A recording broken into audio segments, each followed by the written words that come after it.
Part 6 depreciation. ठीक है, हम लोगों ने number of rounds of revisions कर लिए, सब कुछ समझ लिया। अब इसमें क्या डिस्कस करें, हम लोग डिस्कस करेंगे एक बार फिर से रिविजन्स के पॉइंट ऑफ व्यू से कि हम लोगों ने कौन कौन से अकाउंट्स बनाए थे, क्या करा था हम लोगों ने, कौन कौन से, आ रहा है साउंड, आ रहा है प्रॉपर? ठीक है, कौन कौन से अकाउंट्स बनाए थे हम लोगों ने अभी। ठीक है, तो सबसे पहले हमने बनाया था एक एसेट अकाउंट, क्या बोला मैंने, एसेट अकाउंट बनाया था। सेकंड हमने बनाया था डेप्रिसिएशन अकाउंट, क्या बोल रहा हूं मैं, डेप्रिसिएशन अकाउंट। और अगर डेप्रिसिएशन अकाउंट है तो हमने दो अकाउंट बनाए थे, दो में से कोई एक बनता है, और कई क्वेश्चन में अगर कई मल्टीपल असेट्स को सेल किया तो दोनों बन सकते हैं। कौन से बोल रहा हूँ दूसरे दो accounts, profit on sale of fixed assets, क्या बोला मैंने, profit on sale of fixed assets, fixed assets की जगह मशीन या फर्नीचर या ट्रक जो भी चीज बोले उसका नाम यूज कर लेना। और यहाँ क्या बन सकता है, loss on sale of fixed assets, क्या दोनों बन सकते हैं, हाँ बन सकता है। अगर मान लो दो मशीन बेची, एक प्रॉफिट पे बेची, एक से लॉस पे बेची, अकॉर्डिंगली वैसा ट्रीटमेंट होगा। बोलो क्लियर है क्या? आगे चलते हैं और आगे चले। डेप्रिसिएशन अकाउंट तो जब बनता है, जब हम लोग, सॉरी, डेप्रिसिएशन अकाउंट तो जब भी बनता है तो वो क्या करता है, जाके कहाँ पे चार्ज हो जाता है, एसेट अकाउंट में, है ना, और एसेट की वैल्यू कम कर देता है। बट अगर हमको चार्जिंग एसेट अकाउंट में नहीं करनी है तो हम लोगों ने एक पांचवा अकाउंट भी क्रिएट कर रखा था, बताओ क्या नाम था उसका, प्रोविजन फॉर डेप्रिसिएशन अकाउंट, क्या बोला मैंने। तो हम लोगों ने अभी तक पांच अकाउंट्स के बारे में बात करी है। कौन कौन सी बात करी है, एक था हमारे पास में, सबसे पहले बताओ फटाफट से, एसेट अकाउंट, है ना, फिर डेप्रिसिएशन अकाउंट, या फिर अगर चार्जिंग मेथड दूसरी हो तो उसमें एक अकाउंट बढ़ गया था, क्या उसमें डेप्रिसिएशन अकाउंट नहीं बनता है, क्या बनता है? पर वो डेप्रिसिएशन जो यहाँ से निकल के एसेट अकाउंट में आता है तो वहां ना जाते हुए कहाँ चले जाता है, प्रोविजन फॉर डेप्रिसिएशन अकाउंट में। और प्रॉफिट और लॉस वाला होता है, कौन सा, profit and loss on sale of fixed assets. बोलो आ गई क्या बात समझ में, क्लियर है? इंपॉर्टेंट बात है ना, जो भी हमारा डेप्रिसिएशन अकाउंट है, क्या है डेप्रिसिएशन अकाउंट, वो क्या करता है, वो होता है एक तरह से नॉमिनल अकाउंट। क्या होता है, nominal account. Profit on sale of fixed assets, loss on sale of fixed assets, ये दोनों भी क्या है, नॉमिनल अकाउंट। तो इन पांच अकाउंट में से ये तीन अकाउंट्स तो कहाँ चले आते हैं, पी एंड एल में। तो हर साल डेप्रिसिएशन की एंट्री होगी और हर साल ये क्या हो जाएगा, पी एंड एल में चला जाएगा हर साल। तो डेप्रिसिएशन की एंट्री होती है, depreciation account debit to asset account being depreciation charge. ठीक है, और ये क्या हो जाता है, पी एंड एल में ट्रांसफर होगा, पी एंड एल में ट्रांसफर होगा तो डेप्रिसिएशन खत्म करना है तो नेचर के अपोजिट बात, तो टू डेप्रिसिएशन नीचे आ जाएगा और ऊपर क्या आ जाएगा, profit and loss account debit to depreciation account, और नरेशा लिखेंगे being depreciation amount transfer to profit and loss account. And the same is the case with profit on sale of fixed assets and loss on sale of fixed assets. कि अगर मान लो loss आया है तो loss कौन सी side आया होगा, loss कैसे हुआ होगा, डेबिट साइड में उसका बैलेंस आ रहा होगा, तो हम लोग क्या करेंगे, profit and loss account debit to, क्योंकि लॉस का बैलेंस डेबिट आ रहा होगा तो लॉस को क्या कर देंगे, credit to loss on sale of fixed assets. और अगर प्रॉफिट आया होगा तो प्रॉफिट कौन सी साइड आया, उसका नेचर क्या होता है, क्रेडिट, उसको खत्म करना है तो डेबिट करना पड़ेगा। तो इस बार करेंगे profit on sale of fixed assets to profit and loss account, क्या बोला, to profit and being profit on sale of fixed assets transfer to profit and loss account. बोलो क्लियर है क्या? सर एक बार वो बताइए ना कि डेप्रिसिएशन अकाउंट में हम लोग जब वो सॉरी डेप्रिसिएशन अकाउंट जो भी हम लोग चार्ज करते हैं एसेट अकाउंट में ले आते हैं तो प्रॉफिट एंड लॉस कैलकुलेट कैसे करते हैं, है ना, हम लोग फिर से रिवाइज कर रहे हैं पुरानी चीजों को, कैसे कैलकुलेट करते हैं। सरल सी बात है, एसएलएम हो या डब्ल्यूडीबी मेथड हो, आप देखो कि जिस भी तारीख को और कोई भी चार्जिंग का तरीका हो, direct credited to asset account हो या फिर credited to provision for depreciation account, आप देखो जिस तारीख को भी आप असेट को डिस्पोज कर रहे हो, डिस्पोज करने का मतलब सेल करना ही होता है।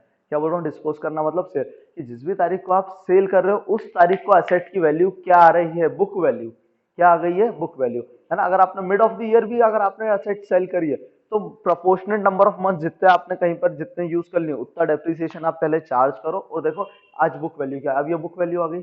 अब इस बुक वैल्यू को देखो, क्या आप सेम प्राइस पे बेच रहे हो, अगर उतने में बेच रहे हो तो नो प्रॉफिट नो लॉस।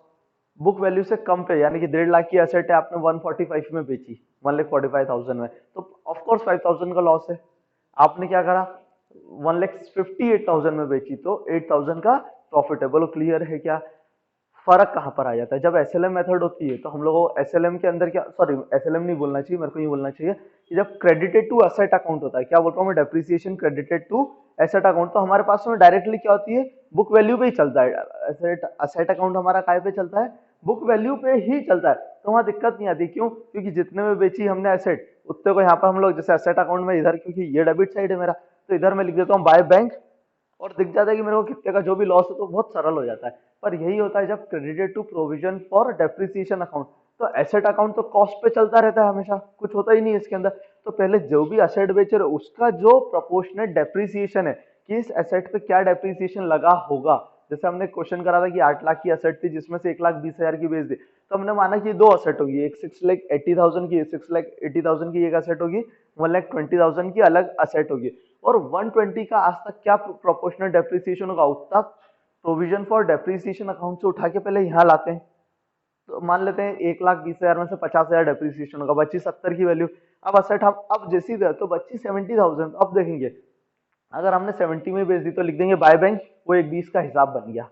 पर अगर हमने बेची मान लेते हैं 55 पे, कितने में बेची 55 में, यानी कितने 10,000 का लॉस है। अब ध्यान से सुनना, 10,000 सॉरी 15,000 का लॉस है। तो 15,000 का लॉस है, लॉस कहां पर आएगा, एसेट अकाउंट में क्रेडिट साइड आएगा। क्यों एसेट अकाउंट में क्रेडिट साइड आएगा, क्योंकि लॉस का नेचर क्या है, डेबिट। और जब खुद लॉस अकाउंट बनेगा, क्या अकाउंट बनेगा, loss on sale of fixed assets, तो वो आएगा ना, क्योंकि खुद के अकाउंट में अपने नेचर के हिसाब से बात करते हैं। फिर से लेजर वाली बात कर रहा हूँ, खुद के अकाउंट में क्या लिखेंगे, डेबिट साइड क्या लिखेंगे, टू एसेट अकाउंट, जो भी 15,000 का लॉस है। और एसेट अकाउंट में इसलिए ये क्या हो रहा है, क्रेडिट हो रहा है।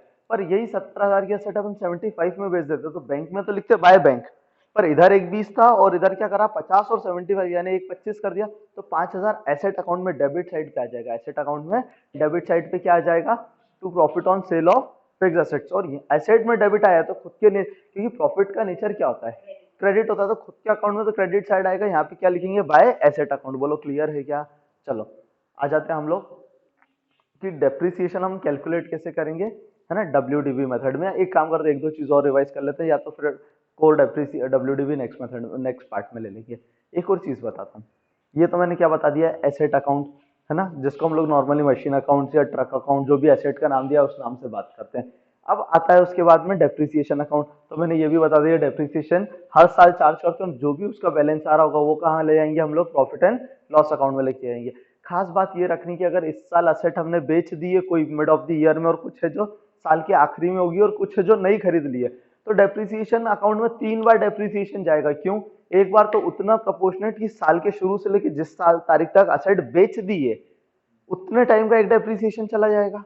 कोई नई असेट बीच में खरीद ली होगी, कभी भी खरीदी थ्रू आउट दी है, तो डेट ऑफ परचेज से लेकर ईयर एंड तक का डेप्रिसिएशन भी जाएगा। और वो सारी असेट जो साल के शुरू 1 अप्रैल से, फॉर एग्जांपल अगर अप्रैल टू मार्च सेशन है हमारा, है ना, अप्रैल टू मार्च हमारा अकाउंटिंग ईयर है, तो हम लोग क्या करेंगे, अप्रैल से लेकर मार्च तक का पूरा डेप्रिसिएशन लगा। यानी याद रखना क्वेश्चन में अगर एसेट पूरे साल भर है तो उनका भी डेप्रिसिएशन आएगा, कुछ बेच दी तो ओपनिंग डेट से लेकर डेट ऑफ सेल तक का, और अगर कोई असेट्स खरीद ली है तो परचेज डेट से लेके क्लोजिंग डेट तक का, हमारे पास में तीनों तरह से डेप्रिसिएशन आएंगे। बोलो क्लियर है क्या, है ना। और अगर यही हमारा होता प्रोविजन फॉर डेप्रिसिएशन अकाउंट, तो ये तीन वहां पे भी आते, पर अगर उसमें एक नई चीज आ जाती कि अगर एसेट बेच दिए तो कुछ डेप्रिसिएशन निकल के एसेट अकाउंट में भी चला जाता। बोलो क्लियर है क्या, कोई एसेट अगर बेच दी है तो ये तीन चीज तो आ गई, तीन तरह के डेप्रिसिएशन, तो डेप्रिसिएशन अकाउंट से उठ के आएंगे। पर यहाँ से कुछ प्रोविजन फॉर डेप्रिसिएशन अकाउंट से कुछ डेप्रिसिएशन निकल के कहाँ चला जाएगा, एसेट। तो मुझे होता है 5 account, machine account, depreciation account, provision for depreciation account, profit on sale of fixed assets, loss on sale of fixed assets. इसमें से 3 अकाउंट कौन से, डेप्रिसिएशन, प्रॉफिट और लॉस वाले, ये 3 अकाउंट नॉमिनल अकाउंट से ये कहाँ चले जाते हैं, P&L अकाउंट में। साल के एंड में 31 मार्च को इनका ट्रांसफर एंट्रीज होती है। बट एसेट अकाउंट और प्रोविजन फॉर डेप्रिसिएशन अकाउंट, ये दोनों कैसे अकाउंट होते हैं, ये होते हैं हमारे रियल अकाउंट्स के लिए बात करते हैं हम कि रियल अकाउंट्स टाइप होते हैं, तो ये कहाँ चले जाते हैं, बैलेंस शीट में जाते हैं। कहाँ जाते हैं, बैलेंस शीट में। और एसेट तो एसेट साइड जाएगा, नॉर्मली प्रोविजंस लाइबिलिटी साइड आते हैं, बट ये एसेट का है तो अभी मैं डिटेल में नहीं बता रहा हूँ, सिर्फ प्रेजेंटेशन बता रहा हूँ कि हम लोग provision for depreciation account net of करके लिखते हैं। कैसे लिखते हैं, जैसे कि फॉर एग्जांपल अगर ये मेरी बैलेंस शीट है, अभी मैं कौन सी बैलेंस शीट में, वर्टिकल ना बात करते हुए हॉरिजॉन्टल बैलेंस शीट की बात करो, तो आपके एसेट अकाउंट में जो बैलेंस शीट का जो अमाउंट वाला कॉलम है, एसेट साइड में, सॉरी एसेट साइड में अमाउंट वाला कॉलम है, तो हम अंदर लिखेंगे फॉर एग्जांपल मशीन है तो मशीन है ना, और मशीन का जो भी बैलेंस आ रहा होगा एसेट अकाउंट में। हम लोग किस मेथड की, कौन सी चार्जिंग मेथड पे बात कर रहे हैं, charging to provision for depreciation account. तो हमने क्या किया है कि एसेट का अमाउंट तो पूरा ही आ रहा होगा क्योंकि कॉस्ट पे आ रही होगी एसेट, तो उसको, और उसी के नीचे लिखेंगे लेस प्रोविजन फॉर डेप्रिसिएशन, जो भी उसका डेप्रिसिएशन, जैसा अभी हमने एग्जांपल लिया कि ले लेते, नया ले लेते, चलो 8 लाख की मशीन आ रही थी, कॉस्ट पे आ रही होगी, और provision for depreciation account for example लग गया 2.5 लाख रुपए का, तो बाहर वाले कॉलम में 5.5 लिखेंगे, यानी लिखेंगे तो हम लोग बुक वैल्यू भी बैलेंस शीट में, भले कोई भी मेथड, बैलेंस शीट में तो हम नेट यही शो करते हैं कि आज की तारीख में हमारे एसेट्स कितने के हैं। बोलो क्लियर है क्या? आ गई बात समझ में? हम तो शो वैसे ही करेंगे, बट प्रॉब्लम क्या आती है? प्रॉब्लम ये आती है कि अगर हमारे पास में क्रेडिटेड टू असेट अकाउंट है, क्या बोल रहा हूँ, क्रेडिटेड टू असेट अकाउंट है, तो जो एसेट अकाउंट है वो हम लोग डायरेक्टली हम लोग बैलेंस शीट में उतारते हैं। तो प्रॉब्लम कहाँ पर आ रही है? जब हम लोग charge to provision for depreciation account करते हैं, क्योंकि एसेट अकाउंट और प्रोविजन फॉर डेप्रिसिएशन अकाउंट के दोनों के बैलेंस एक साथ बैलेंस शीट में लाके इनर कॉलम लिख के नेट अमाउंट हम लोग क्या करेंगे, बाहर लिखेंगे। बोलो क्लियर है क्या? आ गई बात समझ में? चलो ठीक है, थैंक यू।